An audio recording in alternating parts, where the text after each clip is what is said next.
বাংলাদেশের অভ্যন্তরীণ রাজনৈতিক প্রক্রিয়ায় হস্তক্ষেপ না করার একটি সুনির্দিষ্ট নীতি গ্রহণ করেছে ভারত। বৃহস্পতিবার দেশটির পার্লামেন্টে ভারত-বাংলাদেশ সম্পর্কের ভবিষ্যৎ সম্পর্কে পররাষ্ট্র বিষয়ক সংসদীয় স্থায়ী কমিটির একটি প্রতিবেদনে এ তথ্য জানানো হয়েছে। প্রতিবেদনে বলা হয়েছে, কমিটি উল্লেখ করেছে যে ভারত সরকার বাংলাদেশের অভ্যন্তরীণ রাজনৈতিক প্রক্রিয়ায় হস্তক্ষেপ না করার একটি সুনির্দিষ্ট নীতি গ্রহণ করেছে। একই সাথে অন্তর্বর্তীকালীন সরকার এবং অন্যান্য গণতান্ত্রিক অংশীদারদের সাথে গঠনমূলক যোগাযোগ বজায় রেখেছে।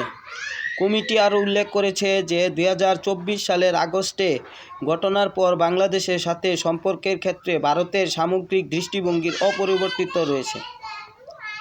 কংগ্রেসের সংসদ সদস্য শশী থারুরের নেতৃত্বে কমিটি বলেছে, ভারত বাংলাদেশের সাথে একটি গঠনমূলক, বাস্তবসম্মত, পারস্পরিক উপকারী এবং দূরদর্শী সম্পর্ক বজায় রেখে চলছে।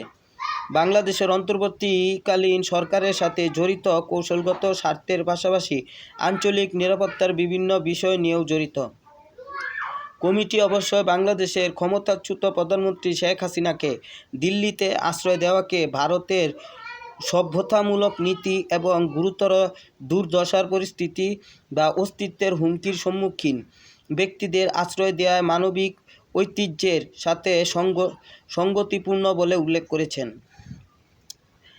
বৃহত্তর দ্বিপাক্ষিক সম্পর্কের উপর সাম্প্রতিক ঘটনাবলীর প্রভাব সম্পর্কে পররাষ্ট্র মন্ত্রণালয় কমিটিকে জানিয়েছে, ভারত সাম্প্রতিক রাজনৈতিক ঘটনাবলীর প্রভাব থেকে দ্বিপাক্ষিক সম্পর্ককে আলাদা করার জন্য সর্বাত্মক প্রচেষ্টা চালিয়েছে। সেই লক্ষ্যে ভারত অন্তর্বর্তীকালীন সরকারের সাথে যোগাযোগ অব্যাহত রেখেছে এবং বাংলাদেশের জনগণের আকাঙ্ক্ষার প্রতিও সমর্থন জানিয়েছে।